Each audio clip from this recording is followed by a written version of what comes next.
আমি সুখের খাদ্য ধরে যাদের মুখে দিয়েছি তারা কেউ ডেকে শোধায় না এখন কখন খেয়েছে। আমি আপনে আপনা ভাবলাম জানি সারি না সবাই আজ জীবনের এই পরিণতি আমি আগে বুঝিয়ে দেব। কেমন এই জগতের বুকে মায়ের ভালোবাসাটা সবার দৃষ্টি গোচর হয়, কিন্তু বাবাও যে সন্তানদের কতটা ভালোবাসে সেটা অলক্ষে রয়ে যায়। কেন বাজারের দিনে বাবা বাজারে গেছে, ছেলে রাস্তার ধারে দাঁড়িয়ে আছে, কখন আমার বাবা ফিরে আসবে, বাবা বাজার থেকে খাবার নিয়ে আসবে সেই আশায় বসে আছে। কিন্তু আগেকার দিনে বাবা যেমন গাড়ি চলতো না, অনেক দূরে বাজারে হেঁটে যেতে হতো, হেঁটে আসতে। ছেলে রাস্তার ধারে দাঁড়িয়ে আছে, কখন বাবা খাবার নিয়ে ফিরবে, কিন্তু বাবা রাত হয়ে গেছে তবুও বাবা ফিরছে না। মা নিয়ে গিয়ে বলছে, বাবা আজ হয়তো তোর বাবার আসতে দেরি হবে, ছোট বাচ্চা তো খেয়ে এখন ঘুমিয়ে পড়ে। মা বাচ্চাকে ঘুমিয়ে যখন ঘুমিয়ে রেখেছে, অনেক রাত্রে করে বাবা বাজার থেকে বড় একটা মাছ কিনে নিয়ে এসেছে। যখন মাছ নিয়ে বাড়িতে এসেছে, ডাক্তার বলছে,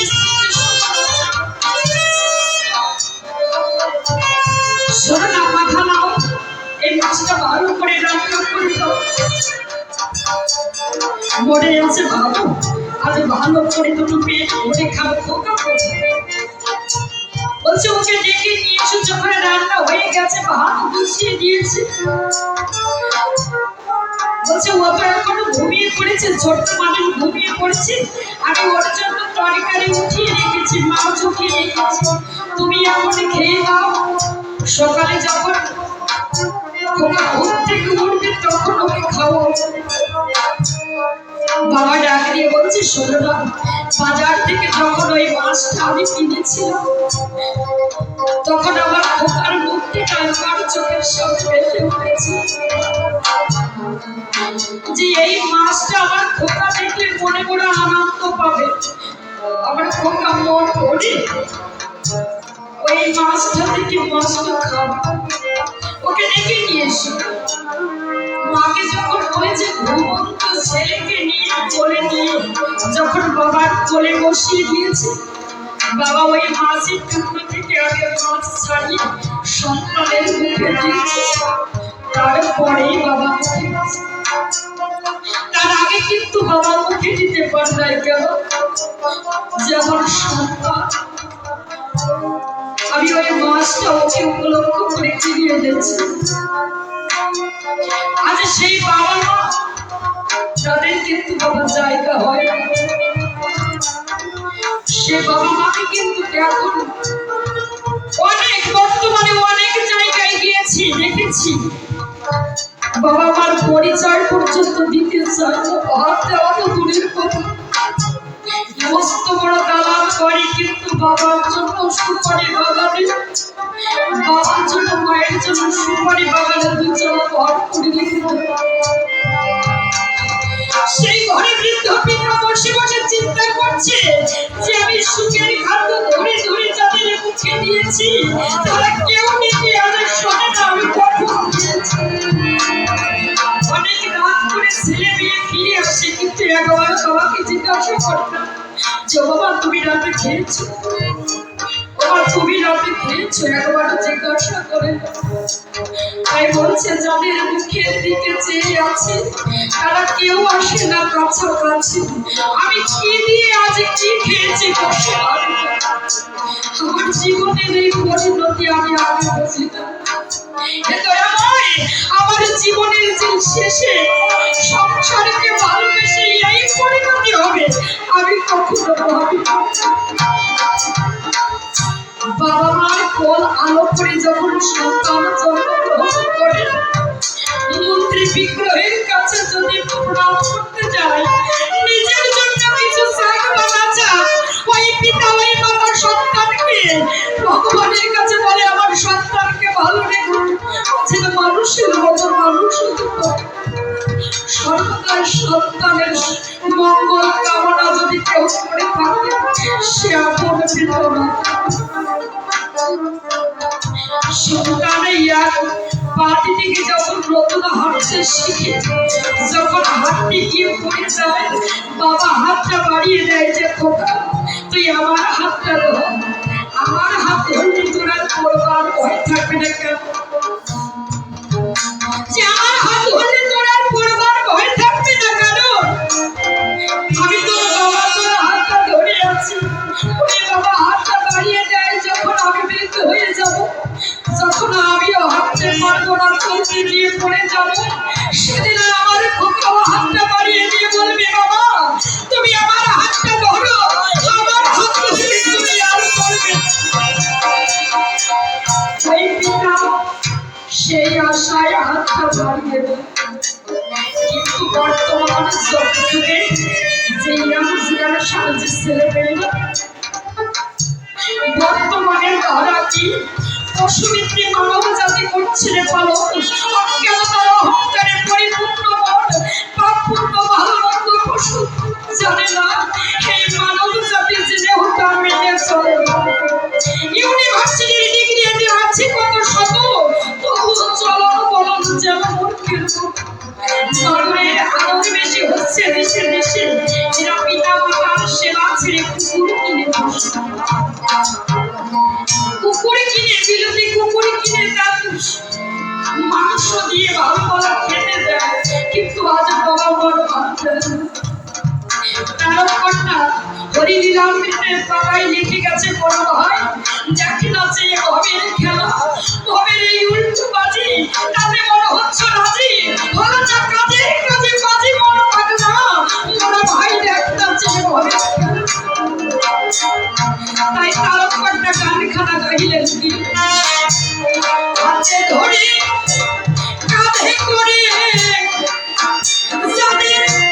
শিখালাম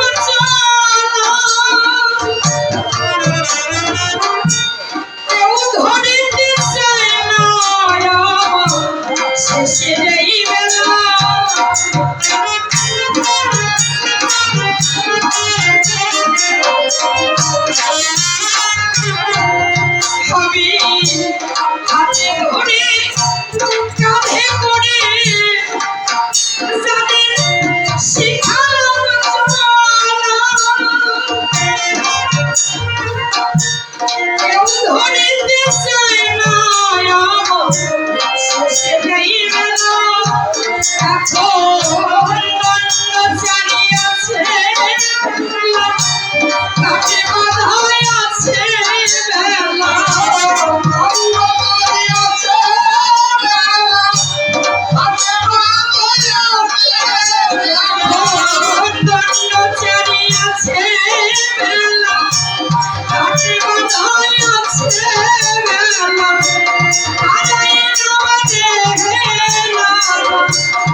সারা জীবন বয়ে গেল এই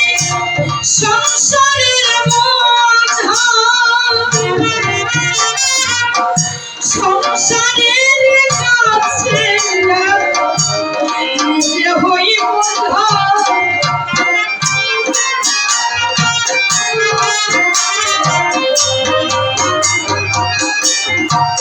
আমি সারা জীবন বয়ে গেল এই সংসারের বোঝা, সংসারের কাছে নিজে হই বোঝা। আর হলো না বোঝা, সাধু সঙ্গে মধু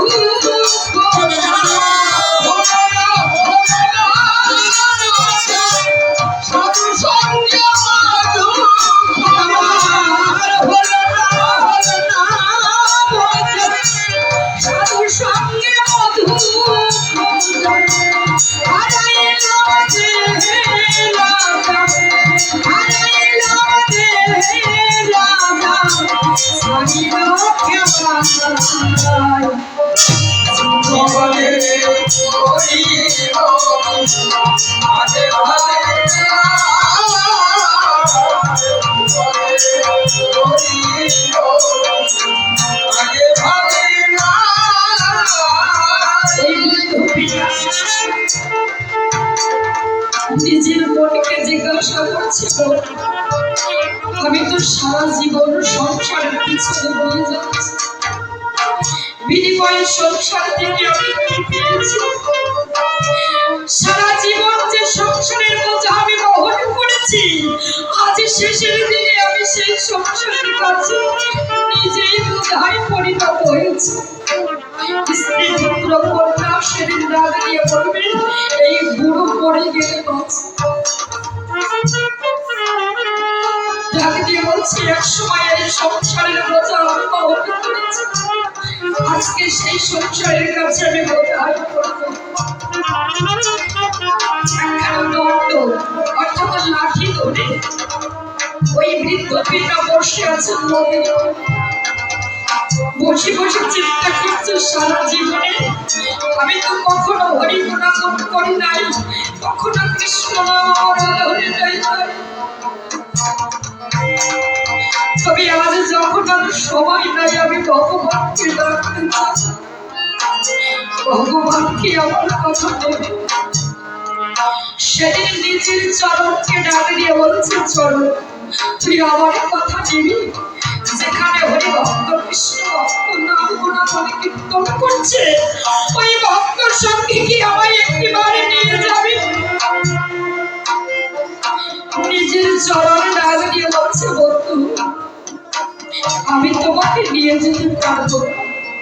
বলছি কেন পারবে না? বলছি কেন পারবো না জানো বন্ধু, যখন আমার শক্তি ছিল তুমি না বলা সত্ত্বেও তোমাকে অনেক বহন করে কত জায়গায় নিয়ে গেছে, দেখো না আজ আমি নিজে চলতে পারি না বিধায়, তোমার ঘরে আমি বহন করতে পারি না বিধায় তোমার হাতে একখানা দণ্ড ধরিয়ে দিয়েছি, একখানা লাঠি ধরিয়ে দিয়েছি, যে তুমি লাঠির সাহায্য আমি নিয়ে যেতে পারবো না। নিজের চরণ সেদিন বলল, আমি তোমাকে বহন করে নিয়ে যেতে পারবো না। ওই বৃদ্ধ কর্তা ডাক দিয়ে বলছে, তুমি যখন এই আমাকে নিয়ে যেতে পারবে না, তবে হেঁটে যদি নাও বা যেতে পারি, মনে হচ্ছে বাবা আমি হাত দিয়ে একটা তুলসী পাতা চয়ন করে আমার গোবিন্দের দাতুর চরণ দেব। ডাকে দিয়ে বলছে এই হস্ত কর, তুই আমার কথা ধর, একটা তুলসী পত্র চয়ন করে চন্দনের চন্দনাক্ত করে রে আমার শ্রী গোবিন্দের পাদ হাতকে ডাক দিয়ে বলছে আমি তো হেঁটে যদি নাও বাজাতে পারি, আমার তো হাত আছে, আমি এই হাত দিয়ে আমি তুলসী পত্র চয়ন করে আমার বন্ধুর চরণে রাখব। যখন এই কথা বলছে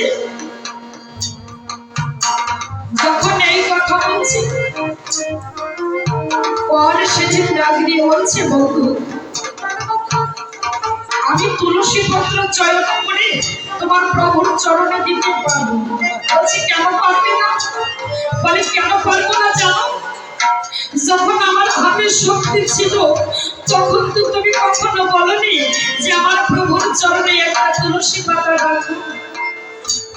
কখনো কি বলেছি? বলছে না। বলছে দেখো না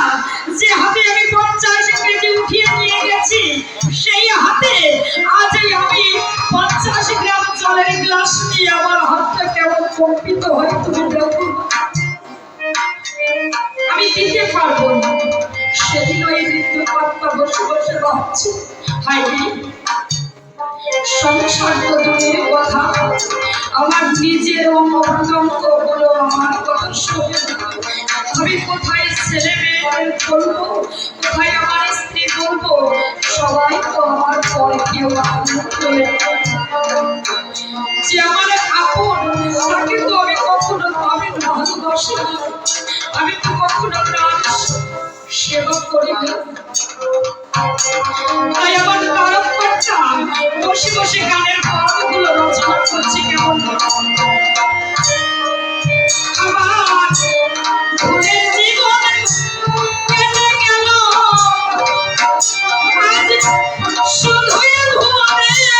ভুলে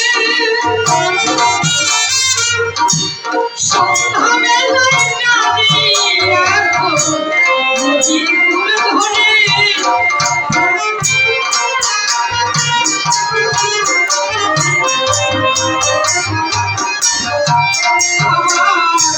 ভুলের জীবন কেটে গেল আজ শুধুই ভুলে ভুলে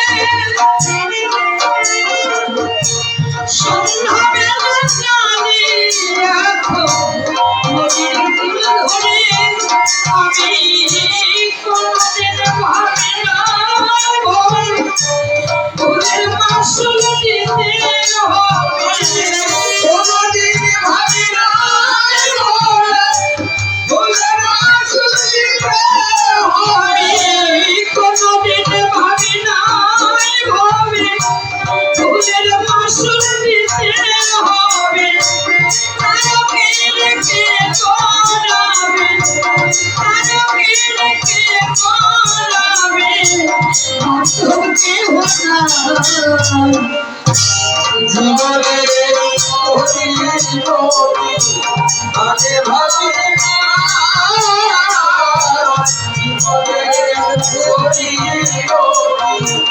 আগে ভাবি পিতা ধর্ম পিতাহি পরম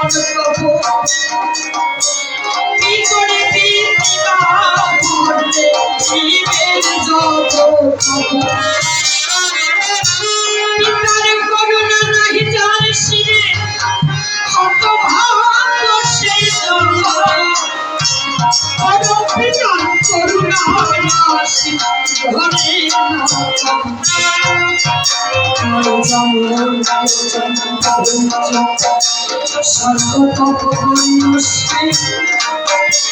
মায়ের চরণে এই ধরা ভাব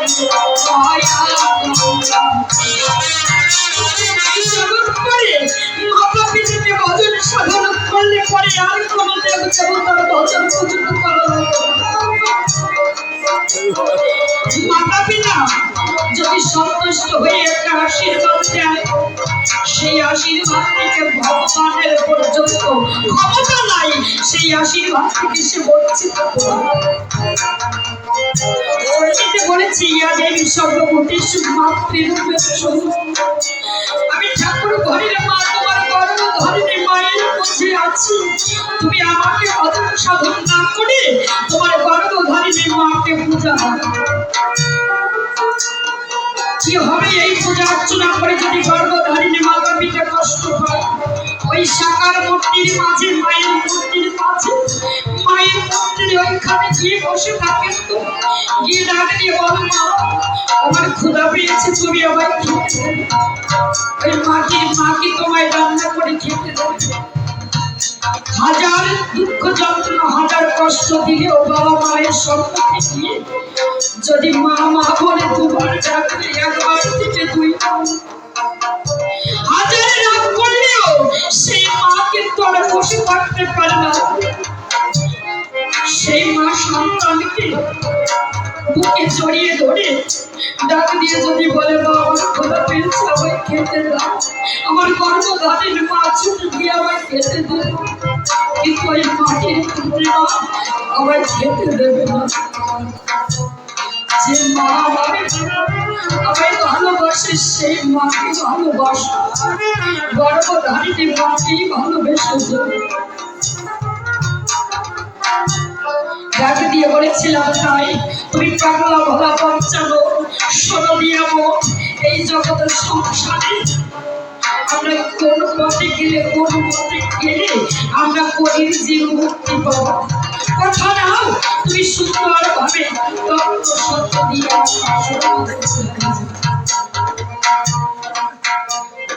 তুমি পাগলা ভোলা পঞ্চানো শোনো দিয়াবো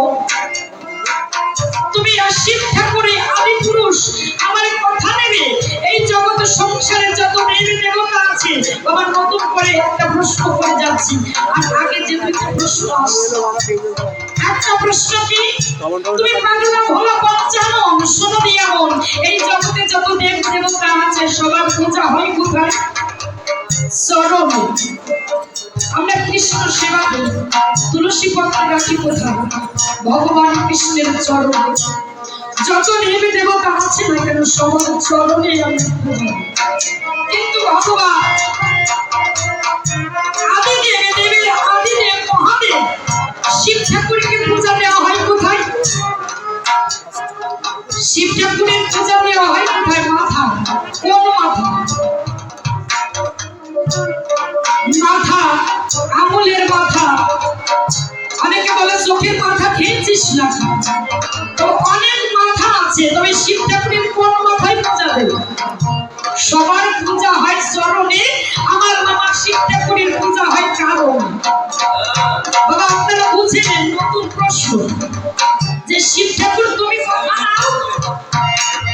তোমার চরণ খুঁয়ে কেন কারণে পূজা হয় এর সঠিক সত্য তত্ত্ব দিয়ে তুমি আসল মাঝে বুঝাইয়ে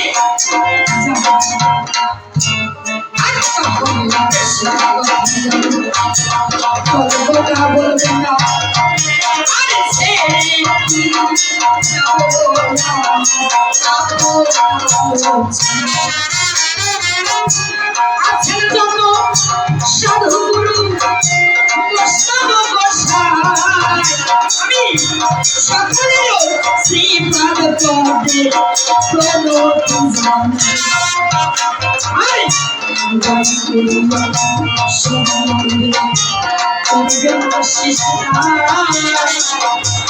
এই বিশ্বের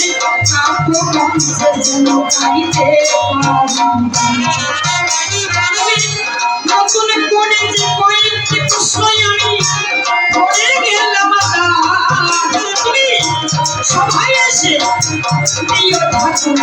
শুদ্ধ তুমি একটা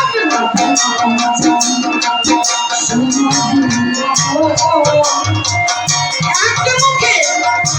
হরিনাম তবে বাকি চারটা মাথা আছে তোমার কাছে খুলে বলা ভালো ওই মাথায় কাঁদে তুমি আসলে বুঝবে মন দিয়ে শ্রবণ করবে আছে তখন আরে দ্বিতীয় প্রশ্নে আমি আসল মাঝে দেখো পড়ে গেলাম আরে সকল দেবের পূজা হয় চলে ভাই তুমি আসলে বুঝবে মন দিয়ে শ্রবণ করবে তুমি আরো বেশি কোথায় আমি বলবো না ছেড়ে দিয়ে যাবো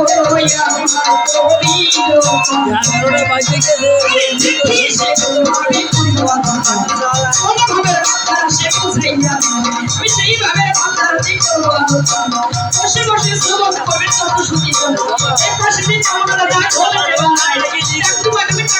বলে তোলে চাই তাহার পাশে একটা বাচ্চা বাজায় করতে চাষি শুধু দেখে বলে মুখে মৃদু হাসি পাশেই আমার পিতা বসে বসে নয় বাড়ি বাড়ি প্রথম যে নাই তাহাতে আমরা পাই এই পাশে নিতাই কাকা বসে বসে আছে এই সুন্দর করে কাকা বাজায় বসে পাশে মাস্টার বাবু হারমোনিয়াম বাজায় কত সুন্দর করে বাবু